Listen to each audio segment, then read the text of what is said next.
Ok les gars, j'espère que vous allez bien. Petite vidéo dehors où je vais vous montrer le trade que j'ai pris aujourd'hui le 24 mars à du coup à peu près 15h20, 15h30. Trade que bien sûr j'ai pris en live et qui a été partagé dans mon groupe Discord qui est, enfin dans mon groupe Telegram gratuit qui est dans la bio. Donc pourquoi est-ce que j'ai pris ce trade sur le Nasdaq? Déjà pourquoi est-ce que j'ai tradé le Nasdaq alors que de base je trade le gold? Les gars, ma propre firme n'a toujours pas réouvert. Je rappelle que je trade avec Apex. Ils ont toujours pas réouvert. Le fait de trader avec le gold, c'est ultra relou. Et comme c'est ultra relou, je me suis dit, bah, tu sais quoi, ce matin, je me suis levé, je me suis dit, je vais prendre une petite propre firme et je vais trader uniquement sur le Nasdaq avec. J'ai pris une 50K. Résultat de la fin de la journée, 783 dollars de profit sur ma propre firme. Je rappelle que pour valider une PF avec Apex, il faut faire 53 000 dollars de profit, donc 3000 dollars de profit pour valider la PF. Ce qui est quand même pas très compliqué. Donc pourquoi est-ce que je prends ce trade à ce niveau-là? Donc déjà premièrement, je vais en M3 comme d'habitude. Je remarque qu'on a quand même un très bel order block ici. Donc order block qui n'a pas été mitigate et qui est pas vraiment celui qui... Enfin, c'est pas vraiment qui m'intéresse pas énormément, mais globalement il est énorme et je déteste un peu quand les OB sont comme ça. On est un peu venu le chercher ici au début avant de faire un premier volume baissier. Mais globalement, moi dans ma stratégie, j'attends toujours qu'on vienne chercher les 50%. Et finalement, bah, qu'est-ce qu'on est venu faire? Comme vous pouvez le voir, premièrement, j'ai pris un stop loss, effectivement. J'ai pris un stop loss juste ici. J'ai pas eu le temps de me mettre break-even malheureusement, donc j'ai vendu à ce niveau-là.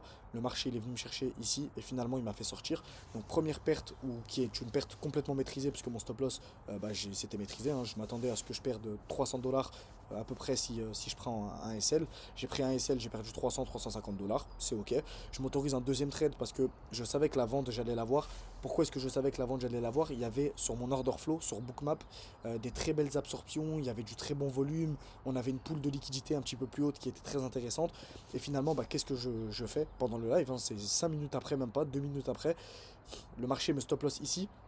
Je décide d'attendre un peu, j'attends un peu, j'attends un peu. Le marché vient chercher les 50% de mon order block et il me fait un premier semblant de vente. Je décide de vendre immédiatement à ce niveau-là. Je rappelle que mon stop loss, cette fois-ci, il était protégé. Il était au-dessus de cette mèche-là. Je l'avais mis protégé par rapport au trade d'avant où mon stop loss, je trouve qu'il avait été mal positionné. Et finalement, bah, qu'est-ce qui se passe? Le marché, il tombe. Je fais TP1 ici, TP2 ici et je clôture ma position à ce niveau-là. Donc je suis venu chercher 2 R. C'est pour ça que là, vous voyez, en réalité, si j'aurais pas pris le stop loss, ma journée se serait finie à. J'ai pris 1000 dollars. Non, j'ai pris 1050 dollars moins les 300. En gros, si j'aurais pas pris ce stop loss là, j'aurais quasiment funded le compte. Je serais à peu près à 52 000 environ. À peu près, il me semble. Si je dis pas n'importe quoi. Et du coup, qu'est-ce qui s'est passé à ce niveau-là? On est venu chercher sur Bookmap une très belle pool de liquidité à ce niveau-là et on a eu une très belle absorption. Pourquoi on a eu une très belle absorption? Parce que ici il y avait beaucoup d'acheteurs, beaucoup de volume acheteurs à ce niveau-là. J'ai remarqué qu'il y avait un delta qui était très positif, mais que le marché il allait pas plus haut, ce qui me montrait qu'il y avait probablement des vendeurs passifs ici, des vendeurs en sell limite qui étaient en train d'absorber en fait le volume acheteur. Et finalement, bah, c'est ce qui s'est passé. Le volume acheteur a été absorbé par le volume vendeur et j'ai décidé de vendre et prendre un risk reward de 2. Donc deux fois ma perte, en gros, pour résumer. Donc voilà, c'est le seul trade que j'ai pris. Il y a ce trade là aussi que j'ai raté, malheureusement. Pourquoi est-ce que j'ai raté ce trade là? J'en ai aucune idée. Je me rappelle que le prix est parti trop rapidement et malheureusement, j'ai pas pu l'avoir. Quelles étaient mes confirmations sur ce trade là? En M3, on est venu chercher un très bel order block. On a eu une double sortie Bollinger avec les corps des bougies. Je rappelle, avec les corps des bougies et non pas avec les mèches. Et finalement, bah ici, pareil, hein, même système que tout à l'heure. J'ai eu un delta qui a été très négatif. On est arrivé à ce niveau-là, on est venu chercher une pool de liquidité. Ici, malgré le delta qui était ultra négatif, le marché ne va pas plus bas. J'ai une absorption, donc c'est-à-dire qu'il y a des acheteurs ici, des acheteurs limites, des acheteurs passifs qui avaient mis des buy limites ici, qui se sont fait déclencher. Et finalement, le marché ne va pas plus bas malgré tous les deltas négatifs. Et le marché fait un gros pump à la hausse. Et j'aurais pu ici aller choper mon 3R. C'est très dommage que ce trade-là, je ne l'ai pas eu. Parce que si ce trade-là, je l'aurais eu, j'aurais clôturé environ 2000 dollars. En gros, le funded, j'aurais funded le compte. Aujourd'hui, en l'espace même pas de une session. Parce que ici, ce trade-là m'aurait rapporté quasiment 2000 dollars environ.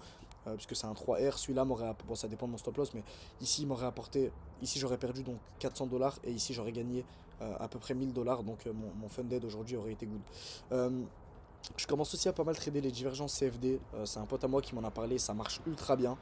Divergence CFD, vous voyez globalement, c'est quand par exemple ici sur le CVD, vous avez beaucoup de volume acheteur et vous voyez globalement ce point bas, il est plus bas que ce point là, mais que sur le prix, et ben ce point là, il est plus haut que ce point-là. Alors là, c'est pas le cas, on n'a pas de divergence, vous voyez que là, c'est respecté. Mais en gros, si en cas inverse, ce point-là, il aurait été plus bas, c'est-à-dire en gros comme ça, et ben on aurait pu se dire qu'il y a une divergence entre le nombre d'acheteurs ici sur le CVD et le nombre de vendeurs ici sur le prix, et on aurait pu prendre un achat. Donc j'ai pas mal de setup que j'ai pris avec cette strat là. Pour l'instant, je suis encore en train de la backtester parce que bah voilà, je la maîtrise pas encore entièrement. Sinon, au niveau du gold, j'ai partagé des zones aussi qui ont été touchées en TP. J'ai partagé cette zone là dans mon groupe. Pareil, on est venu chercher un OBM3, on a mitigate les 50%, on a fait un excès RSI et finalement, bah, j'ai dit aux gens d'acheter. Et finalement, le TP a été touché, donc on n'est pas parti chercher 4R, on est parti chercher 2R en réalité. Hop. On aurait pu chercher 3R au moins, mais bon. Mais voilà. Voilà les trades que j'ai pris. Donc je finis la journée à 783 dollars de profit sur ma propre firme. Et on verra demain comment ça se passe. Et en espérant qu'on valide le compte avant la fin de cette semaine. Pour tous ceux qui veulent avoir accès à toutes ces analyses, tous ces trades, etc. gratuitement, vous rejoignez le Telegram dans la description. Et puis je vous tiens au courant pour comment ça se passe sur les prochains jours.